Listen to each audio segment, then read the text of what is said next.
Assalamualaikum warahmatullahi wabarakatuh. Perkenalkan, nama saya Bagus Delami. Saya dari jurusan Komunikasi dan Penyiaran Islam semester 4, NIM 1908302041. Di sini saya akan menjelaskan sedikit materi mengenai strategi manajemen konflik. Di sini saya akan membuat video dengan materi yang tadi disebutkan untuk memenuhi tugas ujian akhir semester mata kuliah Komunikasi Organisasi dosen pengampu Pak Babai. Manajemen konflik. Konflik adalah kesalahpahaman, ketidakcocokan, pengertian atau emosi maupun antar individu atau antar kelompok yang mengarah atau mengakibatkan timbulnya pertentangan atau permusuhan. Sumber konflik yang pertama adalah lingkungan, yang kedua adalah pribadi, yang ketiga adalah komunikasi, yang keempat adalah struktur. Oke, langsung saja. Di sini ada strategi manajemen konflik bagi organisasi. Dalam manajemen konflik, ada beberapa tipe yang digunakan untuk menyelesaikan konflik yang ada. Ada 5 macam tipe manajemen konflik, yaitu yang pertama itu avoiding. Avoiding adalah sebuah upaya untuk menghindari sebuah konflik agar tidak terlibat di dalamnya. Hal ini menjadi cara yang efektif agar lingkungan terhindar dari konflik. Terus yang kedua adalah accommodating.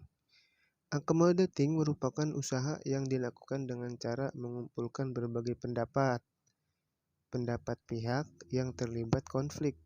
Nantinya akan digunakan untuk musyawarah atau menyelesaikan konflik tersebut.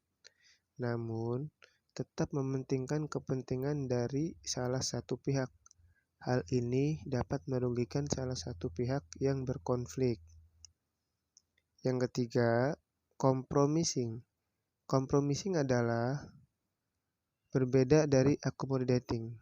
Cara ini lebih memerhatikan kepentingan bersama dengan mendengarkan pendapat dari semua pihak dan memutuskan jalan keluar dengan tetap mementingkan kepentingan bersama. Menjadi cara yang adil bagi semua pihak. Cara ini akan memberikan solusi bagi semua pihak. Ada 4 bentuk kompromi, yaitu separasi, atrasi, menyogok, dan mengambil keputusan secara kebetulan. Yang pertama, separasi artinya pihak yang terlibat konflik dipisahkan untuk menyelesaikan konflik yang ada. Yang kedua, atrasi artinya pihak yang berkonflik setuju dengan keputusan yang diambil pihak ketiga atau penengah. Yang ketiga, mengambil keputusan berdasarkan faktor kebetulan. Dengan cara ini bisa dilakukan dengan hal-hal yang sederhana, tapi tetap berpegang pada aturan yang berlaku. Yang keempat, menyogok merupakan memberikan imbalan untuk pihak yang mengambil keputusan dengan tujuan pihaknya dapat dimenangkan dalam konflik tersebut. Hal ini mungkin curang, tetapi tergantung pihak masing-masing yang menyelesaikannya. Yang keempat, competing. Competing adalah cara yang digunakan dengan mengarahkan pihak yang terlibat konflik bersaing, dan memenangkan kepentingan masing-masing pihak.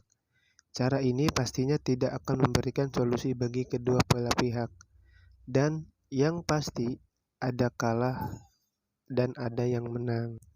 Yang terakhir, yang kelima, yaitu collaborating.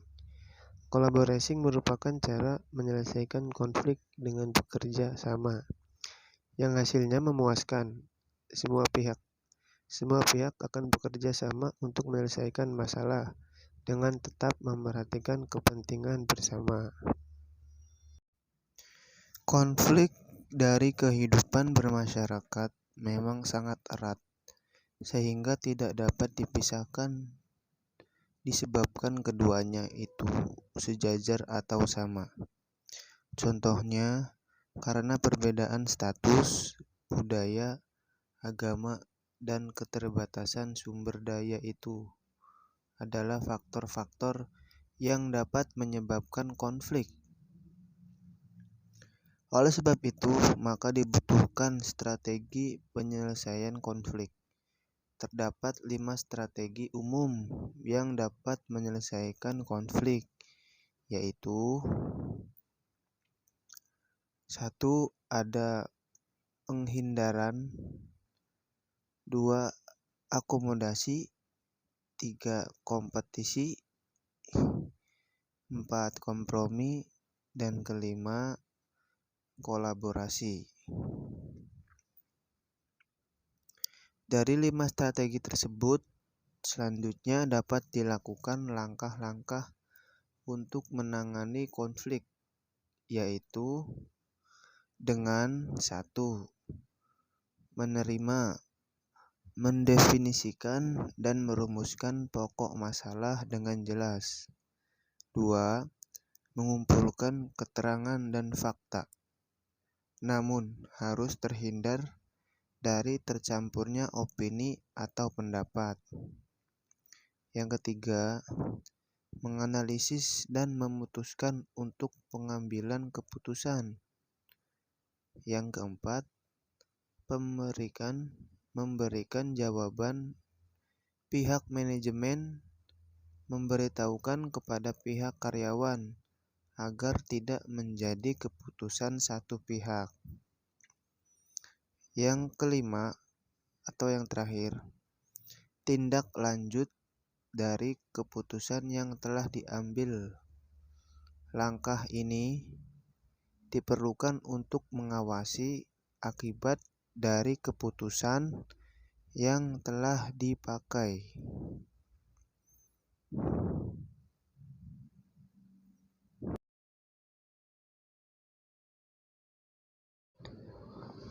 Inilah contoh pamflet mengenai strategi manajemen konflik. Yang pertama ada competing, collaboration, compromising, avoiding, dan accommodating.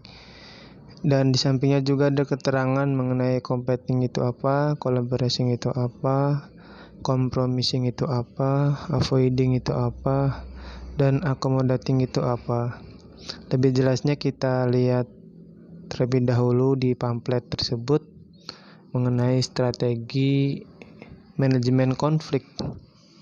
Yang pasti strategi manajemen konflik di organisasi ya. Yuk kita perhatikan di pamflet tersebut, di video yang kita putar.